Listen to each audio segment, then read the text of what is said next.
Hi everyone and welcome back to my channel. So for today's video we're going to be talking about the Makeup Revolution Conceal and Define Foundation. Now I was recommended this from a friend of mine, Samantha, and she told me to pick this up because she was in love with it. Figured based on how it wore I would too. So I say in one of the clips that I'm not going to be doing a wear test, but my camera actually died after I filmed the application and it is now 11 hours later that I'm filming the intro, the outro, and a little bit more information on the product. So we do a wear test, we talk about how it wears, we talk about pretty much everything. So if that's something you're into, make sure to keep on watching and please don't forget to subscribe because I do upload twice a week and that is the best way to stay up to date on all the fun stuff I'm posting. Without further ado, let's get right into the video.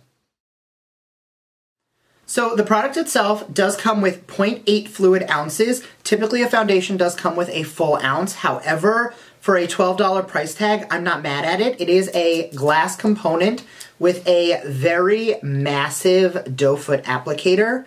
Like, I used the Shape Tape today after using this, and I always thought Shape Tape had a huge applicator, and this one is literally like twice the size. A lot of people are comparing the packaging of this to the Shape Tape foundation, which everyone kind of compared the concealers as well. I did not love the way the Shape Tape foundation wore. It didn't even make it onto my channel. This one, however, spoiler alert, I actually do really like it. The fact that I was okay with filming an intro and an outro with a light touch-up kind of says a lot about the product. So I did use shade F7. I am going to insert some swatches of some of my other favorite shade matches just so you can see how this compares. So here we have the Makeup Revolution Conceal and Define in F7. Next to that is the Fenty Pro Filter Foundation in 200. Then the Dior Forever Skin in 22 Cameo. Followed by the Maybelline Superstay in 120 Classic Ivory. Then we have the Makeup Forever HD Foundation Stick in R330, followed by the ColourPop No Filter Foundation in Light 60. So this is not a first impressions, but I did want to show you how the foundation applies with both a sponge and a brush. I did already prime the skin with my IT Cosmetics Pores No More, that's Dr. Brandt.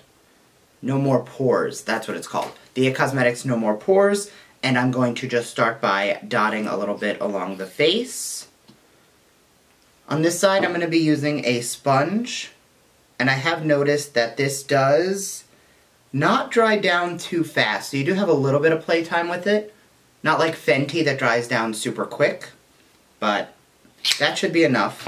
I'm going to take the brush on this side. This is the Morphe M439. And you see how quickly that just kind of buffs into the skin?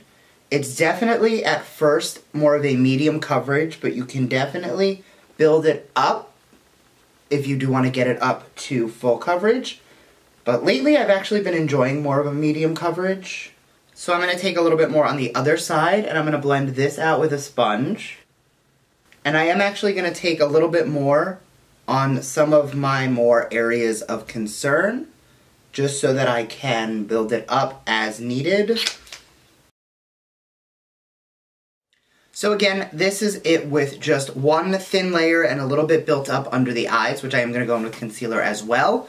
But you'll notice that this actually is a perfect match. When I did initially pick it up, I was a little concerned that it would be a little bit too, I don't know, dark. The swatch definitely went a little dark, but I'm going to add just a tiny bit more because some of my discoloration is still showing through. So I just want to make sure that we can get it to a full coverage. And looking now, pretty much everything is canceled out, everything is gone. So you can definitely build this to full coverage. Now I'm just going to see how concealer blends on top of it.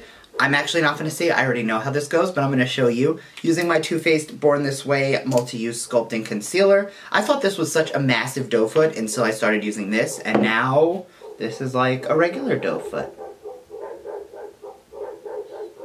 I apologize, my neighbor's dogs are barking. And I'm just going to blend that out.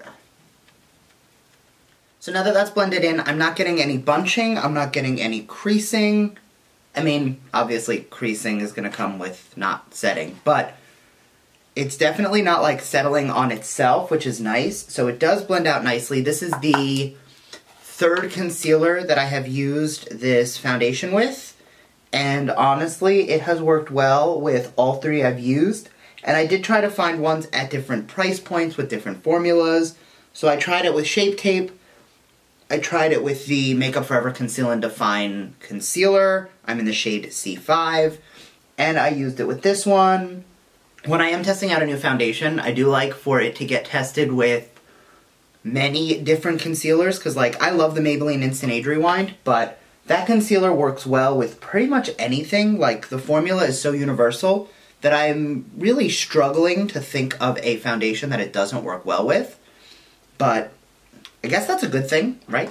So I'm just going to finish up powdering the face and basically tie up everything else, and I'll be right back to talk a little bit more about everything. So this is roughly 11 hours of wear. You'll see there's definitely some extra shine to the skin.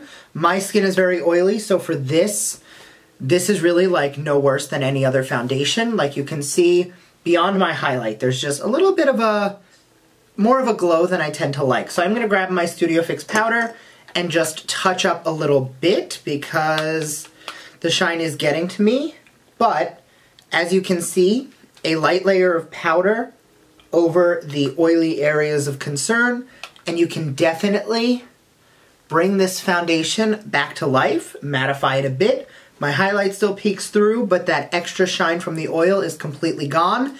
And that was one thin little layer of powder. So not a detriment to the foundation itself, because again, I am so oily that for me, not really the end of the world to have to touch up throughout the day, because basically that's what I'm used to anyway. So initially I was torn the first time I tried this out. As you can see, I am in a new studio space. I have completely redone my filming setup.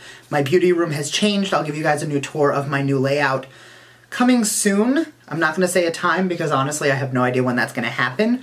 But I wasn't sure if it was the foundation I was using or the lighting or what was going on. But now that I've kind of figured out the lighting, I did wear this a full day. I did try it a few times on camera and had to refilm, but I genuinely have been wearing this for 11 hours today, and minus that one touch-up I just did, I really didn't have to do much to it. It definitely did settle in the line of my forehead, it definitely did settle in the line of my chin, and it did break apart a little bit around my nose. But again, that is something that I do have an issue with pretty consistently, regardless of the foundation. Like even my favorites, I find that I have to pay close attention to those specific areas. So all in all, it was definitely a hit from me, especially for the price tag and the $12 price point. So I hope you enjoyed this video. If you did, make sure to give it a thumbs up and let me know down below, will you be trying this? Why and why not? Because I'd love to hear your feedback. I like to know why other people like or pass on products, because for me, I love the packaging. I think that it has a lot of like appeal. I love a doe foot applicator. I know a lot of people don't, but for me, pumps are good, but I like this because I find I have a little more control, and the fact that I don't have to like dot it on my hand or put it right on the face, I just find it to be a whole lot easier to work with. So let me know down below why you will or will not be picking this and what your criteria are for what you do and don't like. So thank you very much for watching, and I will see you next time. Bye!